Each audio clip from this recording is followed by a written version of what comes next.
Hello, hello, hello. Welcome to another edition of The Appeal. I am Chris Maliszewski, founder and owner of Hail Hail Auctions, and with me as always, is my great friend Miss Sia Yasotorat with Brilliant Beam Media. Sia, how are you doing today? I am doing wonderful. How the heck are you doing, sir? I'm doing well. I'm super, super excited for this show for many, many reasons. Namely because tattoos are something that I love. Obviously, I got a couple. I don't know. Do you have a tattoo, Sia? What do you think? Do you think I have a tattoo? No, I don't think you do. And you would be correct. I am the biggest wuss out there. Needles and me do not get along, so no. I will cheer my All right. friends to Well, success with their tattoos. I love it. Well, I did some research. I found out that 33% or one third of adults have a tattoo, and we're going to learn more about the reasons why and how people are getting them. So, why don't we kick that intro? We'll talk for 1 or 2 more seconds, and then we'll welcome our guest on. Let's do it.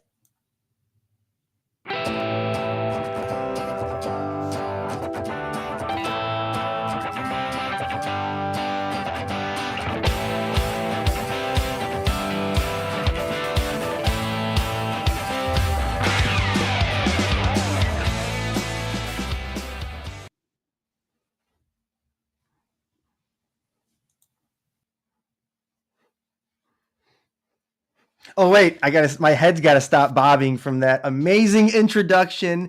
I know I always suck up to you and tell you how much I love it, but it really is true. Like it is a rock star intro, so thank you for doing that as always.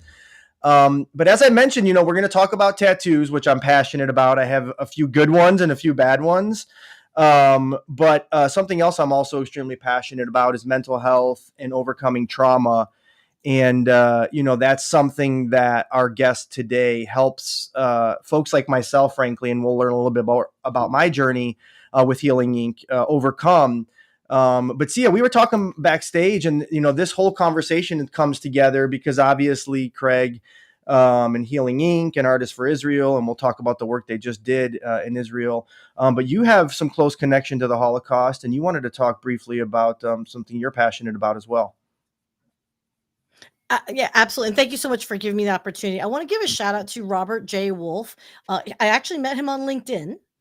And he wrote a book for his father. His father's history. His family's from Hungary, and his father survived the Holocaust as well. So the book is called "Not a Real Enemy," and it's such a fascinating read. It is, again, these individual stories. It humanizes the experience that people go through with hellacious, traumatic events. So I highly recommend everyone. I'll add it to the link for everybody to check out. Curious, check out Not a Real Enemy. There's tons of other great books out there and authors. So that's something I would Yeah. highly recommend. So I don't know if I'm losing a connection or it keeps telling me I'm losing connection for some odd reason, but hopefully I'm not. No, I see you fine. But yeah, no, please check out that book. And, again, trauma and overcoming hellacious experiences is something I know all too well about. And being resilient and overcoming it as I have and as I'm still continuing to do would not have been possible without the help of our next guest, Craig Dershowitz, and the founder and CEO of Healing Inc. So, Sia, I'm going to kick you off and bring Craig on, and we're going to learn more about everything he does and who he is. So, Craig, why don't you come on up, my man?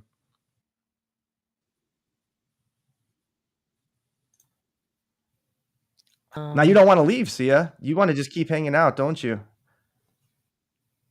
Ruh-roh. Oh my gosh, I'm not frozen. That's just me now. Is Craig there? Yeah, he is. Hold on. I I'm love losing him. power. There, we did there it. he No is. power. All right, my man. Dude, I can't say enough about you. I had the honor of getting to work with you, getting to hang out with you just about a year ago now. And so I did a really bad job of introducing you, and I don't want to do you a disservice. So, gosh, I just think the world of you. So please, Craig, introduce yourself, who you are, what you do, and why you're on today's show. So first of all, I want to hear more about your journey. I didn't realize it impacted you so much. So I'll talk a little bit, and then I want to hear what you have to say. But I am the director of Artists for Israel, and one of our projects is called Healing Inc. Healing Inc. covers the scars of survivors of mass violence, first responders, and families of the victims. We started 2016 in Israel. We go back every year to Israel, and then we do a different American city, including Highland Park, each year. We actually started doing two, and I don't know. You wanted to hear about me? There's a lot. We have way too little time for that, but I'll talk about the organization, and I'll sprinkle in some stories. Chris, we were talking offline. Please, You'll let me yes. know which of those stories are legit. But Yeah. anyway, yeah, no, and we just came back. We're really the first organization to codify the idea of tattoos as healing. It's something that everyone has done on their own for so long. Healing tattooing is cathartic. Tattooing is taking control of your body. Tattooing does so much to aid and assist people. And we luckily brought together a team of artists that continues to grow that said, hey, if we know that this is something we've done individually for people, let's make this an organization that can support everybody. Yeah, and gosh, supporting everybody is a really big task. And you asked earlier, and you made light of my journey, and my experience, of course, because you served me. Like I know firsthand the care that you guys give to trauma survivors and the process that you put everybody through to ensure it's a cathartic experience, as you said, For tattoos sure. can become. But what I want to do really quickly is you mentioned that Healing Inc. Is a project of Artists for Israel. So I want to give you just a quick minute or two. Talk about Artists for Israel, how that started, what the premise of it is, what you're doing with that project in itself. Thank you. Artists for Israel prevents the spread of anti Semitic bigotry and anti Israel misunderstanding and helps heal communities affected by hate. We're actually, and this is the first time I think I'm publicly saying that, Artists for Israel is disbanding. After the October 7th massacre, we've decided to put all of our time, energy, and resources into the humanitarian relief projects that we do, Healing Inc. being one of them, and that we're expanding them not just in Israel, but around the world. There's too much need now for supporting and helping people heal. And so we're moving away from some of the other work that Artists for Israel did, and we're going to dedicate, you know, all of our time into those healing processes, those healing methodologies. Man, I just got goosebumps, right? For those of you that don't know, Artists for Israel, my understanding, the premise was you would go into war-torn areas of the country and you would beautify them by graffiti on bridges and beautiful pieces of art. And from that, you met, and of course, you being tattooed yourself and understanding the process and the healing that could be done through that, right? Like you started to understand, and that's where this branch came off. But now what I'm hearing is you're focusing on people more so than ever before, right? And like that just gives me the Absolutely. goosebumps. And to take your efforts worldwide and not just focus on United States and Israel is going to be even that much more impactful. So how did that come to be? Like where did that mindset and that now vision come from? So organizationally, we've been on that trajectory for 13 years, and we were doing it slowly but surely. Our first events were all about doing Israeli advocacy, and we then did so for 2 3 years. That's all we did, and then we did a trip where we brought artists to paint the bomb shelters in the south of Israel, in those very communities that were so affected by October 7th. And when we were there, the people were just coming out and hugging us and crying and thanking us, and we said to ourselves, advocacy is great, sure, but to make a direct impact on people. And so we learned as an organization, listen, we're not going to cure cancer, we're not going to solve world hunger, but what we can do is make the individual's day better. And by that, create some sort of ripple effect and come up with these new, exciting arts based ways that other people haven't figured out how to utilize yet to change the situation on the ground. And so, since that time that we started painting those bomb shelters, we were like, what other art forms can we avail ourselves of that'll change and impact people's lives in an immediate and great way? How else can we help individuals? And then the tattooing program was just one of those that stood out immediately, and the impact it had on individuals was incredible and right away, and it was so in our face that we said, hey, how can we not do more of that? And then again, after October 7th in Israel, it was really just kind of the straw that broke the camel's back, where we said, we know what we're capable of. Why are we distracting ourselves with all this other work? And then step two was, now that we know we want to do this in Israel, we know that this could be beneficial around the world. So now that we're opening up some time and opportunity to do all of this humanitarian work, let's take that time and opportunity that we're saving and bring it everywhere that it can benefit people. Gosh, like, dude, you're my hero. Like, I mean, and I don't mean that like, and I'm saying that, you know, in many ways, but like to transition and to take something so beautiful, an artist for Israel, and then to not be so, I'll say selfish, but protective of it, right? To say, no, this is working. This is what I'm doing. To now say, hey, here's how I can help differently and not only serve others, right? But in a way, I got to believe it serves yourself. I mean, hell, you wouldn't have met me if you didn't. I'm just kidding, right? Like, but and We I had mean, great sandwiches. There was we great did. food. We had I mean, glizzies. We had glizzies. we had We'll talk about all right. that. We didn't just, yeah, for sure. We had glizzies, but truly, like, and I want to say, right? So I want to hear a little bit about what you just did in Israel. But what I want to say is, first off, man, thank you, right? Thank you for the work you do because it impacted my life. What I have on my right arm now is forever a positive memory of a terrible experience. It's an experience that I think about every day and that I carry with me forever. But to have this beautiful piece of art and this just gorgeous memory of an experience related to that gives me hope, and it just gives me a zest for life, and it gives me perspective. So not only are you giving tattoos and the work you do, but these are the types of sentiments you're bringing on folks like myself. So I love you for it, and thank you. No, I appreciate that. Yeah. Where the reactions that we get from individuals, and the first time we did it, we're like, oh, it would be a great idea. Let's just kind of, let's do it and see what happens. And the responses that we got, and everyone's an individual and how it affects them changes. But we've had people tell us, like, I was going to commit suicide, and I saw this tattoo and remembered that day. Or even something, can I tell you a silly story? Of course, please. I mean, to us, this might, like, we don't get it because we're not in that mindset. But I had someone call one of my artists. It was like from Israel. So it was like 3 a.m, our time here. And he's like, I'm wearing shorts, and my artist is like, cool, I'm wearing pajamas. Like, why are we, like, who is this? Like, he just kind of woke it up. The phone woke him. And the guy explains to him, he figured out who it was. He had this horrible disfigurement on his leg from a bomb that had gone off, too close to him. And he hadn't gone to the beach in like 10 years. And he hadn't worn shorts. And we're talking Israel in the summer is hot. And he hadn't worn shorts because he was so embarrassed by his leg. And now he got this tattoo. And maybe you and I were like, oh, wearing shorts, big deal, not a big deal. No, but for this guy in 90-degree weather with like 102% humidity to not be able to dress himself how he wants and to be afraid of someone, God forbid, seeing his leg, of which he had nothing as to why his leg looked like that, to finally feel liberated and free, the quality of life change was so important. And we have at this point 500 plus stories of all different things, that being one of them.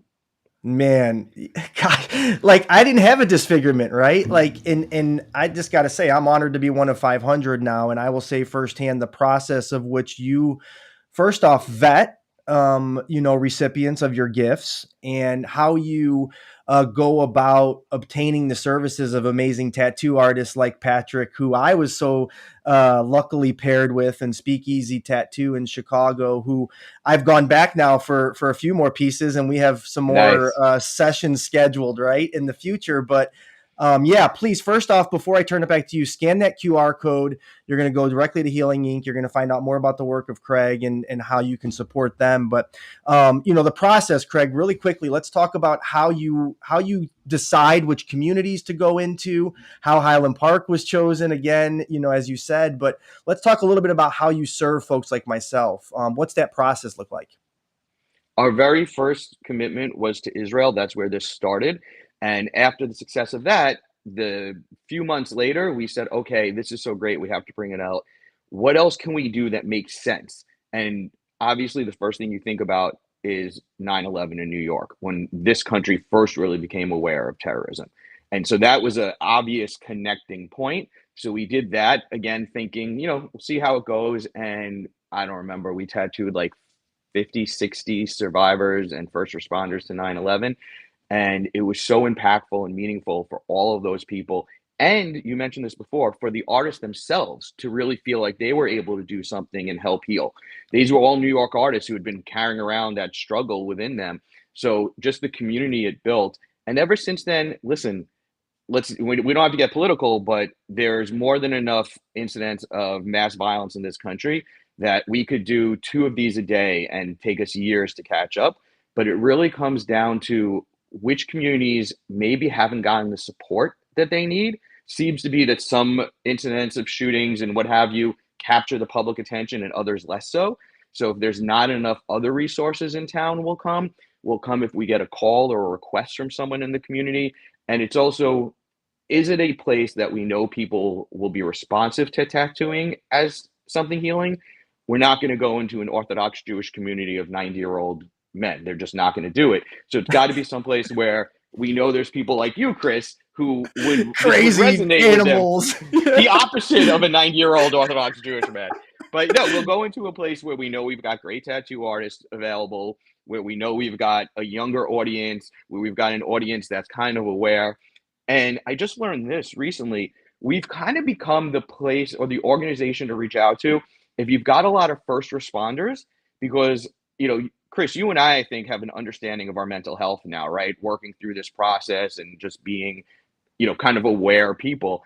But we've been brought back to communities because the first responders are all macho and they refuse to seek therapy. So we're now kind of becoming that group that like, oh, I'll go there and get therapy. We don't offer the therapy services, but I'll go to that thing that this resilience center is doing because tattoos are cool. And I won't feel like, I'm still a man if I get a tattoo.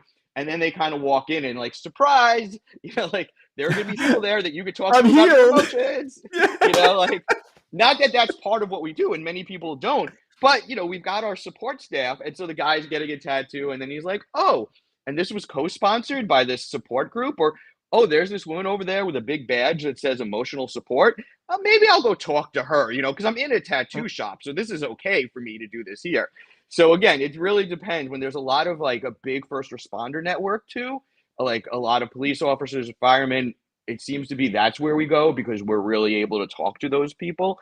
So to answer your question, sorry, I babble. There's no rhyme or reason. Good, because it's you and I. We're gonna have fun here. But there's no way to say there's no test as to where we're gonna go, which community we're gonna go to. It just has to kind of click all the boxes at the right time. I love it. Yeah. And, with that all being said, right, there are so many other, one of my great friends, Jamie Racebrook, is, hashtagging veterans here in the comments, right? Like the list goes on and on of the work I'm doing with Walking Tall and I'm learning about mental health of various communities, right? I was just in Seattle at the end of May working with first responders. Now my wheels are spinning going, hey, I need to connect Craig with those guys up there because we could break down those barriers that you're talking about, right? Like, fortunately for me, I was born like vulnerable and like emotional, and I like to have tattoos, right? But the one thing you said that I wanted to speak on really quickly is the experience for the artists themselves. And I highlighted Patrick Cornolo with Speakeasy. He's just been amazing, provided great care for me during my process of which it was chaotic, if you remember. But let's not talk about that. Yeah, exactly. But nevertheless, right? Like he and I still stay in touch and I'm going back to him. So like, how do you acquire these artists? Because I think it should be very well discussed what they do as well for your organization. First of all, shout out to Patrick. Thank you so much for being part of it. He's the man. The artist, we're so lucky because it started with, we got to bring the world's greatest artist, the most well-known artist. And that both of those pieces are incredibly important. Obviously, everyone's got to get the most beautiful tattoo they can, but it's really the artist with the right emotional mindset, the artist that's going into it because they want to help, they want to heal. And everything now at this point is word of mouth, right? The tattoo community is still relatively small, at least in that kind of upper echelon. And so I'll find out real quick. Either someone recommends the artists. This trip we just did to Israel was curated by an artist who had gone back before. It was the easiest job I ever did. I just sat back and let him tell me who should come. Or word gets out like, oh, that person's terrific. You definitely want them with you. They definitely know how to talk to their recipients. They've got a great heart. And it's equally important, like you picked up on what I was saying, it's equally important for those artists to be part of it because everyone feels powerless and hopeless when one of these events happen, right? It really robs us of our ability to understand the world, our ability to feel like we're effective in creating how this world is. And so they get a chance to kind of give back. And each community that we do in the States, the tattoo artists are from that location. And so really it's all about everyone being together and sharing. They went through it too. Maybe they weren't at the particular parade in this case, but they had a family member who was, or they were planning on going, or just, they wake up and see the newspaper and they see the street that they were on yesterday had something horrific happen on it. So it's really this great way of everyone to come back together and try to reassert some sense of normal in their lives and to help one another, to give and raise each other. God, I Yeah. sound hokey. No, dude, you sound like a leader. That's what you sound like. And I'm not just saying that because I care about you and the work you do. Like this forward thinking and this taking an industry and a passion that, long ago was considered to be the outcast of society if someone looked like you, right? With all the tattoos you have. But something funny you said, right? Something funny you said I want to talk about briefly, and I know maybe it's going to be difficult for you, but you made light of, not tattooing 90-year-old Orthodox Jews, right? And I want to ask you, going into Israel and having some of these stories like you do with, the Jewish community, it's my understanding, and I wanted to ask you that, that is a taboo circumstance. It is a taboo process in that culture and that religion. So if you don't mind, talk about what is that mindset, with being a Jewish man or woman and now getting tattooed and the change in mentality. So this I could talk about a lot, so you're gonna have to interrupt me when it gets too long. First of all, there's a lot of misconception about what Torah, the Bible, says about tattooing. And so we actually did an interview with four different rabbis representing four different levels or sects of the Jewish community. And I'm happy to have you share it with your community. I'll send them to you afterwards. Basically, the Bible does not say you can't get a tattoo. It says that you can't cut yourself. It's actually probably the translation means more like self-harm than tattooing. But the oral tradition and the rabbis have since kind of come out and been like, well, tattooing is way too close. Let's not do it. But every rabbi that we've spoken to, including one who's trying to rewrite a law inside Judaism, is saying that what we do falls under exceptions that are allowed. So there's this term pikuah nefesh, which loosely translated means to save a life. And it just doesn't mean like if someone, you could break Shabbat because someone's about to get shot and you have to jump in. It can mean a spiritual, emotional life as well. So if these tattoos are taking people who are on the cusp of some horrific mental whatever, or they don't go to the beach, right? Their life is some way really hampered or cut short because of this, then giving a tattoo is by all means justified. And we've actually had, of course, most of the guys who come to us are not very observant, but we've had people come in with their yarmulkes on and they've said, listen, I spoke to my rabbis. I know this is something that might help, and nothing else is helping right now. And we had one where the two guys who were wearing yarmulkes happened to be sitting next to each other. That's just how like the layout worked. And they, so of course they're like, "Did you do this on purpose?" But they had this brilliant conversation, and it was like Rabbi so and so from Poland in the 1700s said this, and this guy said that, and they get really deep on it. But at the end of the day, it's a simple thing of, will this elevate my soul? Will this make my daily existence better? Will it pick me up from this black hole that I'm in, from this depression I can't come out of? And if it can do that, then there is no rabbi in the world who's going to say, no, you can't get tattooed if that's what it's going to do for you. And so, yeah. You told me to cut you off. Great. That was like mic drop. Listen, say that again, please, to save a life. How did you say that? The term in Hebrew is pikuah nefesh. Okay. And you're going to have to spell that for me. Like, to me, that's exactly what it's about, right? Like, if a tattoo could save somebody's life, like, why by all means would anybody restrict them from doing that? And the work you're doing and the clarification you just provided, like, makes me even respect you more, right? Like, it's forward thinking, it's progressive, but it's also speaking to you authentically, right? Like, you want to be tattooed and you found a way and created a perspective that I believe in as well, and promoting it, and our lives are being saved because of it, dude. Like, that's a leader. And so I want to just say, what the work you do doesn't come free, right? Like there's a lot of expenses, the travel expenses, et cetera, et cetera. So briefly talk a little bit about how you guys go about raising funds, how somebody's watching can help support you if they appreciate all the work you're doing. I appreciate that, and of course, I'm glad to share that with everybody.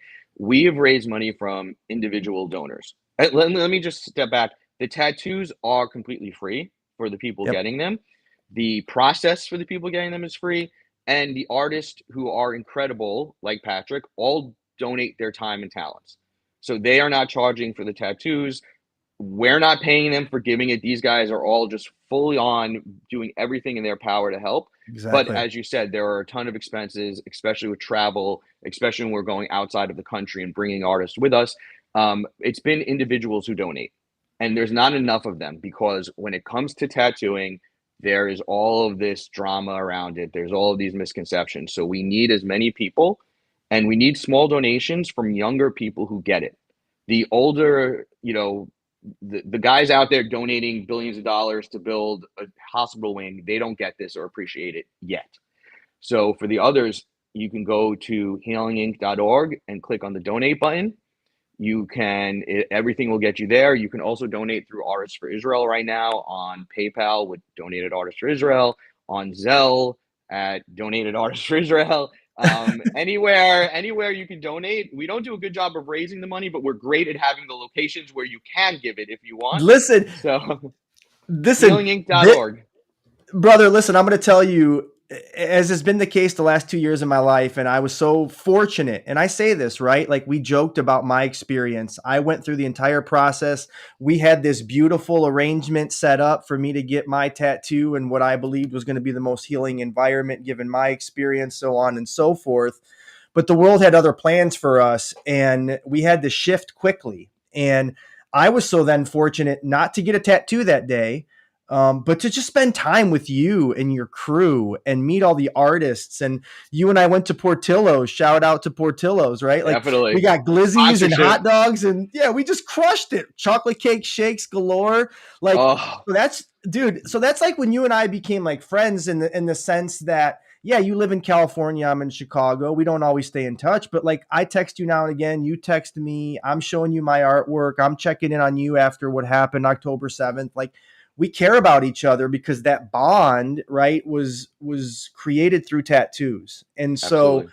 I just want to just give you a shout out and just talk one more thing. Like we mentioned, I had this environment set up where I was going to get a tattoo in the most unique experience possible. And that's the kind of work you guys are not only doing. It's not just the tattoo, but you're doing above and beyond work. So talk briefly about some of the amazing places you've tattooed, like what's been your favorite. I want people to really get an understanding of how above and beyond you go. So first of all, I have to thank you for reaching out on October 7th. You have no idea. I'm going to get emotional now. Like that ripped up the Jewish community. And I think anyone with a conscience out there like ripped us apart. And so many people didn't care, it felt like. And so to get messages from you and those that did care was just in the moment, we needed that bit of air and that bit of light. So I appreciate that. Thank you so much. And my Of wife's course. Israeli, her family was there. I lost people very close to me. So to know that just from around the world that others were aware. So thank you so much for Yes, of that. course. Of course. Um, where we tattoo is always intentional. So you asked me which one was the most important to me. I'll give you two.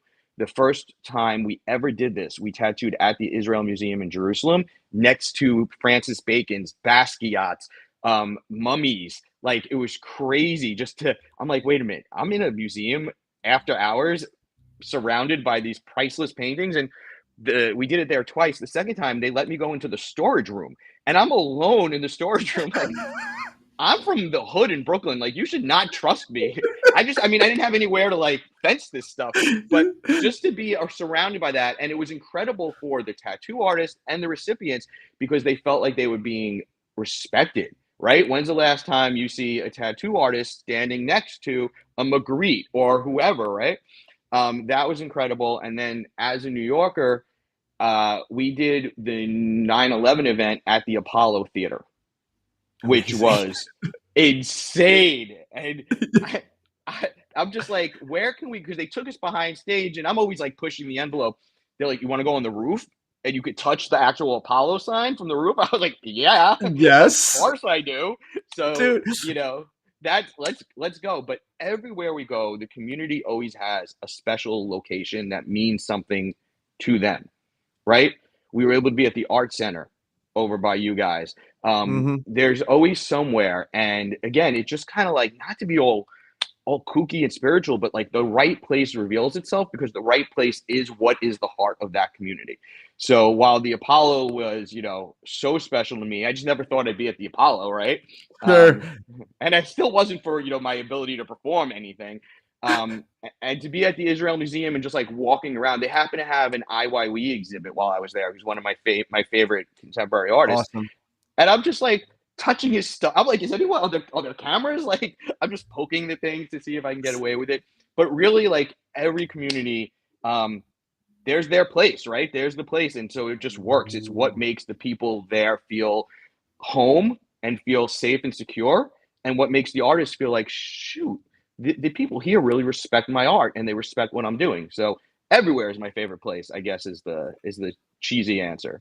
Yeah, but no, I mean, listen, I know with certainty like the work that goes in and the effort that is put forth in finding these places, and it doesn't have to be the most elaborate, as you said. Finding the heart of the community is what matters most, and like you said, right, it reveals itself. And I was joking earlier, like I really believe that what happened on my day when I was going to get my tattoo and our change of plans and us hanging out was for future things, right? You're talking about, well, we're not doing a great job of raising money, and we don't. And I'm thinking, Craig, I have this idea, and I have let's partner and do this, and my company now can support you in such better ways. So what I want to say to you, man, is I am here for you, and Hail Hail Auctions and Brilliant Beam Media, we are going to find ways to support you.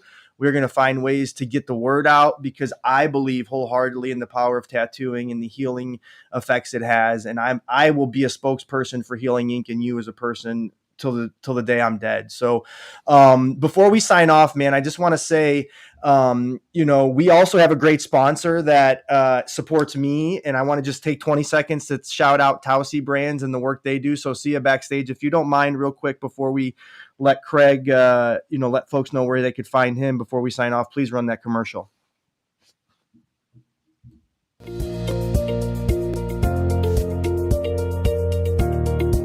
Falling asleep with your head in the wrong position is a pain in the neck.